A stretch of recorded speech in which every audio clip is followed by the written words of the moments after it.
আসসালামু আলাইকুম। খোঁজ খবর কি কিছু রাখেন?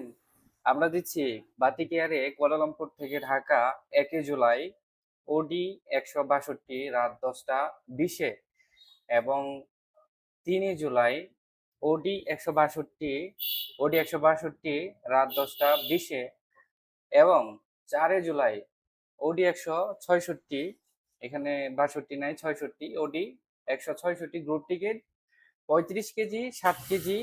যারা অবৈধ তারা এই টিকিট নেবেন না, যারা বৈধ আছেন সিঙ্গেল টিকিট আমাদের কাছ থেকে নিতে পারবেন মাত্র ৪৯০ রিঙ্গিতে। সিট সংখ্যা খুবই সীমিত, তাই দেরি না করে আমাদের দেওয়া হোয়াটসঅ্যাপ নম্বরে যোগাযোগ করুন। মালয়েশিয়ান যে কোনো জায়গা থেকে সংগ্রহ করুন আপনাদের কাঙ্ক্ষিত অফারের টিকিট। পেমেন্ট করতে পারবেন শুধুমাত্র মে ব্যাংক এবং সিএমবি ব্যাংকে। ধন্যবাদ সবাইকে আমাদের সাথে থাকার জন্য।